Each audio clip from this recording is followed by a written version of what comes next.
Hi hello welcome to our channel. నేను మీ సిరి. ఈరోజు మనం చెప్పుకోబోయే కథ మిసెస్ అగస్త్య పార్ట్ 45. కథలకు వెళ్ళే ముందు లైక్ చేసి వీడియోని హైప్ చేయడం మర్చిపోకండి. నా భయాల గురించి గుర్తులేదు. నన్నే చూస్తూ లైట్ దగ్గరికి వెళ్ళి ఆఫ్ చేశాడు. ఒక్కసారిగా అద్భుతంగా మారిపోయింది ఆ గది అంతా. పాలేవి అని అడిగాను. భుజాలు కదిలించి పెదవి విరిచాడు. అయ్యయ్యో, పాలు పంచుకోకుండా ఎలా? అది కూడా ఒక మెమరీ. నేను తల కొట్టుకోపోయి ఆగిపోయాను. తెస్తాను, పాలు లేకపోతే ఎలా అని వెళ్ళిపోతున్న నా చేతిని పట్టేసుకున్నాడు. నా తలలో మల్లెల సువాసనను తను ఆస్వాదిస్తున్నట్టు తెలియగానే ఏదోలా అయిపోయాను. ఫీలింగ్ పేరు కూడా చెప్పడానికి రావట్లేదు. కొన్ని క్షణాల తర్వాత నాకు ఎదురుగా వచ్చి కేక్ బాక్స్ నాకు చూపించాడు అగస్త్య. ఈ కేక్ నేను తినలేను, నా పొట్ట ఫుల్గా ఉంది అని బొజ్జ మీద చేసుకొని చెప్పాను నేను. అప్పటికే తన చూపులు నన్ను తడుముతున్నాయి అని నేను గమనించుకోలేదు అసలు. ఇందాక కావాలి అన్నా, అప్పుడు కావాలి అనిపించింది, ఇప్పుడు వద్దనిపిస్తోందా? అవునన్నట్టు తల ఊపాను. తన కళ్ళలో కొన్ని వేల భావాలు కనబడుతున్నాయి నాకు. ఇంతకుముందు నాకు దగ్గరగా వచ్చినప్పుడు వాటిని నేను గమనించాను. అప్పటికంటే ఇప్పుడు 100 రెట్లు ఎక్కువై నన్ను ఉక్కిరిబిక్కిరి చేస్తున్నాయి. నా చేతిని పట్టుకుని బెడ్ దగ్గరికి తీసుకొచ్చాడు అగస్త్య. నాకు కేక్ కావాలి, తను నన్నే చూస్తూ చెబుతుంటే, తిను, నిన్నెవరొద్దన్నారు అని అన్నాను నేను. ఇంకా నన్నే అదోలా చూస్తున్న తన చూపులను బట్టి కిచెన్లో క్యారెట్ సీన్ గుర్తొచ్చింది. దెబ్బకి నా బుగ్గల్లో చిగ్గులు పూసింది. వెంటనే కళ్ళు దించుకున్నాను.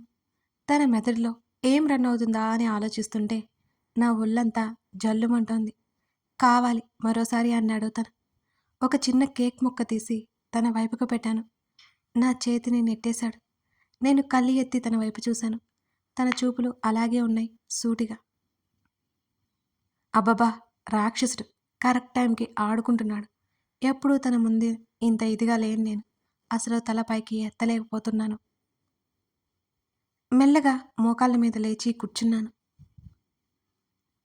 ప్లీజ్ అన్నట్టు తన కళ్ళల్లోకి చూశాను. సిగ్గు ముంచుకొస్తుంది.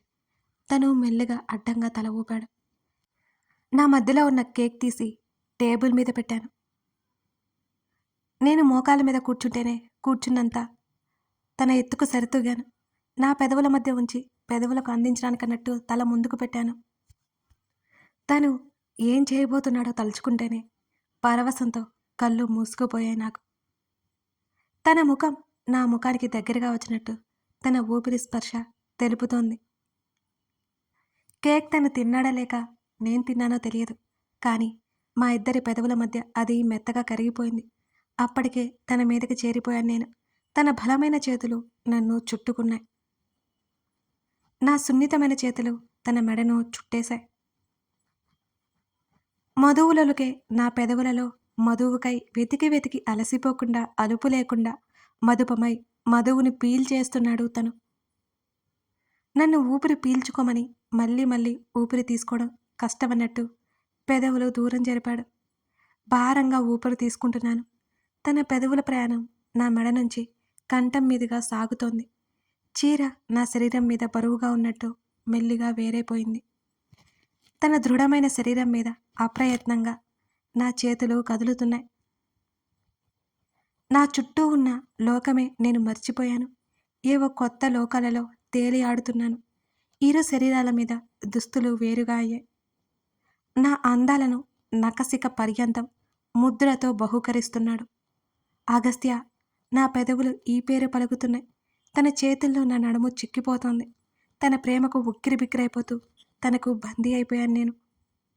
మా మధ్య మాటలు లేవు, శరీరాలు మాత్రం సరికొత్తగా సంభాషించుకుంటున్నాయి. తనిస్తున్న తీయని వేదనను సంతోషంగా భరిస్తున్నాను. తను నా అగస్త్య, నా ప్రవరాఖ్యుడు, నా రావణుడు, నా రాక్షసుడు, నా వాడు తను. తన కోసం నేను ఏదైనా చేయడానికి సిద్ధమే. కొవ్వొత్తులు కరిగిపోతున్నాయి. ఆ గది అంతా తీయని నిట్టూర్పులే. ఏసీలో ఉన్నా కూడా ఎడారిలో ఉన్న ఫీలింగ్. అలుపు ఎరగని ప్రేమికుడైపోయాడు. నేను నా ప్రేమను చూపించడం కూడా మర్చిపోయాను. అంతలా మాయ చేశాడు మరి. సమయం మెల్లిమెల్లిగా ముందుకు జారిపోతుంది. నేను తన ప్రేమకి దాసోహమైపోయాను. ఇంకా ఇంకా నా అందాలను శోధించే పనిలో ఉన్నాడతను. అలసిన నా కళ్ళ మీద ముద్దు పెట్టుకుని నా పాపిట్లో మరొక మారు చిరుముద్దిచ్చాడు. నా హృదయంలో ఒదిగిపోయాడు. తన అలసట తీరడానికి అన్నట్టుగా కళ్ళు మూసుకున్నాడు. తన జుట్టు సవరించాను. వెచ్చటి కన్నీరు దిండులోకి ఇంకిపోయింది. బహుశా మేమిద్దరం పూర్తిగా భార్యాభర్తలమై ఒకరికొకరు ఒకే ప్రాణంగా, ఒకే ఆత్మగా మారినందుకేమో. నా పక్కన చేరి నన్ను గాఢంగా హత్తుకున్నాడు. Thank you senorita. మరొక్కసారి నా పెదవుల మీద చిట్టి ముద్దు ఒకటి అత్తి నా తలను తన హృదయం మీదకి చేర్చుకున్నాడు. తన బాహువుల్లో బందీ అయిపోయాను నేను. నా అనచ్ఛాదిత వీపు మీద తన చేతి వేళ్ళు కదులుతూనే ఉన్నాయి. తన గుండె సడ వింటూ కళ్ళు మూసుకున్నాను. నిద్ర పట్టేసింది నాకే తెలియకుండా. అసలేమాత్రం మెలకువలేదు. నాకసలే తెల్లవారుజామున మహాబద్ధకంగా అనిపిస్తుంది. మా ప్రవరాకిడు అప్పుడే పడుకోవడానికి అనుమతిచ్చాడు మరి. అప్పుడు పడుకుంటే లంచ్ టైంలో లేచాను. కడుపులో బీభత్సమైన ఆకలి కేకలు. అబ్బబ్బా! లేవడానికేమో కాస్తంతైనా ఓపిక లేకపోయాయి. నా ఒంటి మీద తన టీషర్ట్ ఉంది. మెల్లిగా కళ్ళు తెరిచి ఆ రూమ్ అంతా పరికించాను. చాలా నీట్గా ఉంది ఆ గది. అయ్యగారికి ఏమున్నా లేకపోయినా నీట్గా ఉండడం ముఖ్యం కదా. అందులో నాకైతే ఆశ్చర్యమేమీ అనిపించలేదు. శరీరమంతా భారంగా తోచింది నాకు. తన గదిలో కనిపించలేదు. వెంటనే ఫ్రెష్ అవ్వాలి. అసలు లేస్తే పడిపోయేలా అనిపిస్తోంది. మరో 2 నిమిషాల్లో తను వచ్చేశాడు. డోర్ లాక్ చేసి వెనక్కి తిరిగి తను నా వైపు చూశాడు. ఇద్దరి కళ్ళు కలుసుకున్నాయి. కనురెప్పలు వాలిపోయాయి. తను నా దగ్గరికి వచ్చేశాడు. ఏదో తెలియని సిగ్గు నన్ను ఆవహించేస్తోంది. నా పక్కన కూర్చున్నాడు. దుప్పటి లాగిపోతుంటే అడ్డంగా తల ఊపాను. తను నా చెవి దగ్గర మెల్లిగా గొనిగాడు. ఓయ్ చిచి! నా ముఖం టమాటాలా మారిపోయింది. తన పెదవులు కళ్ళు అందంగా నవ్వుతున్నాయి. చాలా ముద్దుగా కనిపించాడు. ఇలాగే ఎప్పుడు నవ్వుతూ ఉండాలి తను. లేచి ఫ్రెష్ అవ్వు. లంచ్ రెడీ చేశాను. నీకు ఇష్టమైన చికెన్ బిర్యానీ. తను చెప్తుంటే ఆశ్చర్యంగా చూశాను. నా కోసమే చేశారా? ఎందుకో. నా కోసం చాలా అలసిపోయావు కదా. తను ముందుకు వంగి గుసగుసగా చెప్తుంటే చెప్పలేని సిగ్గు ముంచుకొచ్చింది. లే, ఆకలి వేయట్లేదా? నా వల్ల కావడం లేదు. ఎందుకో లేవలేకపోతున్నాను అని చెప్పాను. నా మీద పరుచుకున్న దుప్పటి మెల్లిగా తొలగించి నన్ను వాష్రూమ్లోకి దింపేసి వచ్చాడు తను. గబగబా ఫ్రెష్ అయ్యి బయటకు వచ్చాను. ఓపిక లేనట్టు సోఫాలో కూలబడ్డాను. జుట్టు పైకి ముడిపెట్టి తన టీషర్ట్ తగిలించుకున్నాను. ఏంటిది? కళ్ళెగరేశాడు అగస్త్య. టీషర్ట్ బాగుందా నాకు అని అడిగాను దాన్ని చూసుకుంటూ. బాడీలో చెంచా కండలేదు కానీ తిక్క వేషాలు, తిక్క ఐడియాలు మాత్రం బోల్డన్నున్నాయి నీలో అంటూ నా వైపుకి అడుగులు వేశాడు తను. నేను మూతి ముడుచుకొని కూర్చున్నా. అలిగానని తనకి తెలియడానికి. మర్చిపోయావా? ఇది నా టీషర్ట్, నీది కాదు అన్నాడు తను. తెలుసు అన్నా నేను. తన చూపులు నా పాదాల మీద నుంచి పైకి పాకుతుంటే తన కనులకు చెయ్యి అడ్డు పెట్టాను. నా చేతిని తీసి నా కళ్ళల్లోకి చూసి నవ్వాడు. ఆ నవ్వు ఎంత బాగుంది. తన పలవరస తలుక్కున మెరిసింది. ఎప్పుడూ లేనంత ఇదిగా తన ఎర్రటి చిగుళ్ళు బయటపడ్డాయి. తనని నవ్వించినందుకు నేను ధన్యురాల్ని. అదే మాట తనతో అన్నాను. నా జన్మ ధన్యమైపోయింది మీరు నా కారణంగా నవ్వినందుకు అని డ్రామాటిక్గా చెప్పాను. చేసింది చాలే కానిరా అని చేతులు చాపాను. తను పిలుస్తుంటే ఎత్తుకోమన్నట్టు.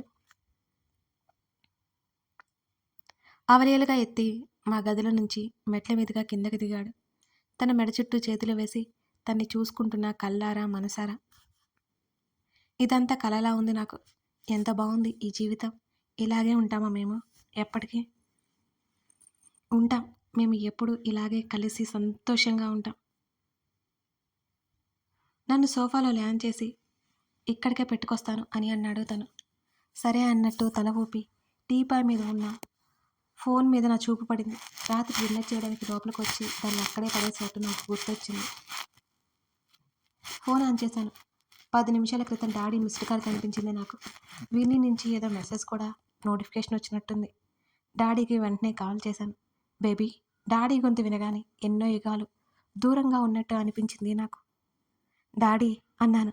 తెలియకుండానే కంట్లో నీళ్లు తడిచేరింది. లంచ్ అయిందా అని అడిగారు. నాకులాగానే డాడీకి కూడా ఏం మాట్లాడాలో తెలియట్లేదేమో. అయింది డాడీ. మీరు భోజనం చేశారా? ఇంకా ఆఫీస్లోనే ఉన్నారా? వచ్చేసారా అని అడిగాను. వచ్చాను, తిన్నాను.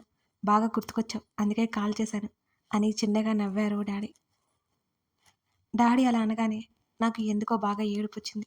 నేను ఏడిస్తే డాడీకి ఇష్టం లేదు. ఇటు నా హస్బెండ్ గారికి ఇష్టం లేదు. నేను సంతోషంగా ఉండాలని కోరుకునే వాళ్ళలో ముఖ్యంగా వీళ్ళిద్దరూ ఉంటారు. మీరు డీల్ మర్చిపోతే నాకు కోపం వస్తుంది డాడీ అని చెప్పాను. మరోసారి గుర్తు చేస్తూ, సరే సరే మర్చిపోను. నా శ్రీధర్ సంగతి నాకు తెలీదా? పాపం అగస్త్య ఎలా వేగుతాడో ఏంటో అని నిట్టూర్చారు డాడీ. డాడీ అని కీచుగా అరిచాను చిరుకోపంతో. ఏం చేస్తున్నాడు అగస్త్య అని డాడీ నవ్వుతూ అడిగారు. నా కోసం చికెన్ బిర్యానీ చేశాడు తెలుసా? అచ్చం నీలాగే మురిసిపోతూ చెప్పాను.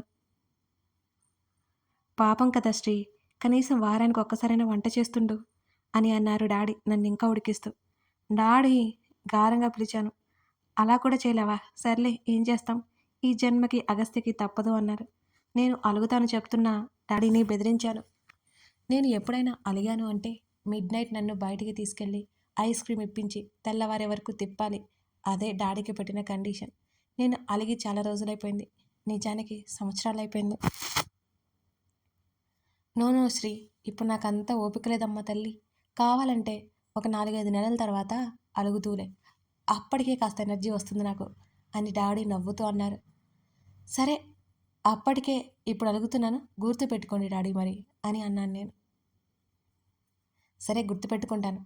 మేము మాట్లాడుకుంటూ ఉండగానే డాడీ కోసం ఎవరో వచ్చారని వర్కర్ చెప్పడంతో డాడీ నాకు తర్వాత కాల్ చేస్తానని కాల్ కట్ చేశారు. మా మధ్య డీల్ ఏంటంటే డాడీ కూడా మాతో ఉండాలి అని అగస్త్య కోరాడు. కానీ డాడీ దానికి అంగీకరించలేదు. నేను గొడవ చేశాను, రావాల్సిందే అని పట్టుబట్టి ఆ మాటకి నాకు పాపో బాబో పుట్టాక మాతోనే ఉండిపోతానని డాడీ చెప్పారు. దానికి తలాడించి వచ్చాను. నిజానికి డాడీ అసలు రాను అంటారేమోనని చాలా భయపడ్డాను. కానీ మేము కలిసే ఉండబోతున్నాం. నా ఆలోచనలో నేను ఉండగానే బిర్యానీ స్మెల్ నా ముక్కుపుటాలని తాకి నోట్లో నీళ్లు ఊరాయి నాకు. నువ్వు కూడా తినాలి, లేకపోతే నేను తిన్ను. లాక్కోబోయి ఆగిపోయాను. తింటాను, వర్కౌట్స్ ఎక్కువయ్యాయి కదా అని కన్ను గీటాడు. ఆ మాటకి నా బుగ్గల్లో వెచ్చటి ఆవిర్లు పొంగాయి. వెంటనే చూపులు పక్కకు మళ్లించారు. ఇటు తిరుగు అన్నాడు తను. తన వైపుకి తిరిగి బుద్ధిగా కూర్చున్నాను. టీవీ ఆన్ చేశాడు. తను హాలీవుడ్ మూవీస్ పెట్టగానే ఇంట్రెస్టింగ్గా చూస్తున్నా. ఒకవైపు తను పెట్టేది తింటూ. తనలా తినిపిస్తుంటే ఎంత బాగుంది. చిన్నప్పుడు డాడీ పెట్టినట్టు నాకు తినడమే తెలియనట్టు తను కొసరు కొసరు పెడుతుంటే కాస్త ఎక్కువే మేసేశాను మరి. నా చూపులు టీవీ వైపు ఉంటే తన చూపులు నా వైపే ఉన్నాయి. అది గమనించి కూడా గమనించినట్టు ఉండిపోయాను ఫోజ్ కొడుతూ. నా పొట్ట నిండిపోయే వరకు ఫుల్గా పెట్టేసి తను తిన్నాడు. హ్యాండ్ వాష్ చేసుకుని వచ్చి ఏదో స్వీట్ పట్టుకొచ్చాడు బౌల్లో. నేను చికెన్ తిన్న తర్వాత స్వీట్ తినను అన్నాను తన్నే చూస్తూ. ఎందుకలా నా పక్కన కూర్చుంటూ అడిగాడు. ఎందుకేంటి, స్వీట్ తింటే చికెన్ తిన్న ఫీలింగ్ పోతుంది కదా. ఆ మాటకు నా వైపు అదోలా చూశాడు. నువ్వు తీసిన లాజిక్స్ ఎక్కడ ఉండవే అని ముఖం చిరాగ్గా పెట్టుకొని చెప్పాడు. నేను అంతే, చెప్పాను కదా యూనిక్ అని కాస్త గర్వంగా అన్నాను. ఏడ్చావులే అన్నట్టున్నాయి తన చూపులు. తన చేతిలో ఉన్న స్వీట్ బౌల్ చూస్తుంటే అందులో ఉన్న పాలకోవ నా నోటిలో నీళ్లు ఊరేలా చేస్తుంది. రాక్షసుడు ఇప్పుడే స్వీట్ తీసుకురావాలా, ఇది తింటేనేమో చికెన్ తిన్నట్టుండదు, చికెన్ తింటేనేమో ఇది తిన్నట్టుండదు. ఎంత కష్టం వచ్చింది నాకు. ముఖం తిప్పుకుని టీవీ వైపు చూపులు మళ్లించాను. తనకేదో ఫోన్ రావడంతో బౌల్ టీపాయ్ మీద పెట్టి ఫోన్ తీసుకుని కాస్త పక్కకు వెళ్ళాడు. తన వైపు చూసిన నాకు సీరియస్గా మాట్లాడుతూ కనిపించాడు తను. ఏమందో తెలియదు నాకు. తన చెయ్యి పిడికిలి బిగుసుకుని గోడ మీద చిన్నగా కొడుతున్నాడు. తన దవడ కండరం అటు ఇటు కదులుతోంది. అవతల వారు ఏం మాట్లాడారో మరి నాకైతే అర్థం కాలేదు. కాల్ కట్ చేసి ఆ ఫోన్ పక్కనే ఉన్న సోఫాలోకి విసిరి కొట్టాను. చాలాసేపు వరకు గ్లాస్ డోర్ నుంచి బయటకు చూస్తూ ఉన్నాడు తను. ఏమైందో నాకైతే తెలియదు, కానీ తను అలా ఉండడం నాకేమాత్రం నచ్చలేదు. మెల్లిగా తన వైపుకి అడుగులు వేశాను. తను కోపంలో ఉంటే నాకెందుకో కాస్త భయం. అయినా సరే భయపడుతూనే వెళ్ళాను దగ్గరికి. గోడ మీద చేయి పట్టి మరో చెయ్యి నడుం మీద పెట్టుకుని కాస్త దూరంగా ఏటవాలుగా నిలబడి బయటకు చూస్తున్నాడు తను. నేను మెల్లిగా వెళ్ళి తనకి గ్లాస్ డోర్కి మధ్యలో నిలబడ్డాను. తన ముఖం అప్పటికే ఎర్రగా మారిపోయింది. ఒక క్షణం నా వైపు చూసి వెంటనే చూపులు తిప్పుకున్నాడు అగస్త్య. కథ కొనసాగుతోంది. అగస్త్యకి అంత కోపం ఎందుకొచ్చింది? దానికి కారణం ఏమై ఉంటుంది? అగస్త్య శ్రీధ మొత్తానికి ఒకటైపోయారు కదా. ఇంకా కథ ఎలా ఉండబోతుంది, నెక్స్ట్ ఏంటి, ఇవన్నీ చూసేద్దాం ముందు ముందు. ఈ కథ ఈ స్టోరీ మొత్తం చూడాలి అంటే ఒకేసారి ప్లేలిస్ట్కి వెళ్తే ఫస్ట్ ఎపిసోడ్ నుంచి ఇప్పటి వరకు ఉంటాయండి. కొత్త వాళ్ళ కోసం ఈ విషయం చెప్తున్నాను. Thank you.